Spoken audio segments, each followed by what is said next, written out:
ကိုလှုပ်လိုက်တဲ့ဒီလှုပ်ရကြောင့်တရားနာနေတဲ့ပုဂ္ဂိုလ်တွေဒီခွေကနေတဆင့်နာကြမဲ့ပုဂ္ဂိုလ်တွေအများကြီးအသိဉာဏ်တိုးတယ်လို့ကိုလှုပ်ရက်ကိုစဉ်းစားလိုက်ရင်စိတ်ထဲမှာအားမဖြစ်ဘူးလား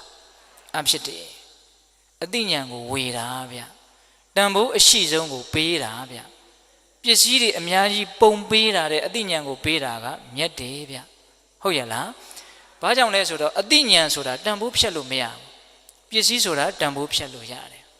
ပစ္စည်းဆိုတာကုံသွားတဲ့သဘောရှိတယ်အသိဉာဏ်ဆိုတာကုံသွားတဲ့သဘောမရှိဘူးလူသားသေးသွားတဲ့နောက်ဘဝထိဆက်တယ်အသိဉာဏ်ကအဲ့ဒီအသိဉာဏ်ဆက်သွားတာကိုပဲပညာပါရမီတွေထူးတယ်လို့ပြောတာ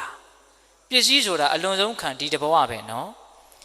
ဒါကြောင့်ပစ္စည်းတဲ့အသိဉာဏ်ကအစသအရာရာအကြီးအသွေးတာတဲ့အတွက်ကြောင့်ပစ္စည်းကိုပေးတာတဲ့တရားအသိဉာဏ်ကိုပေးတာဟာ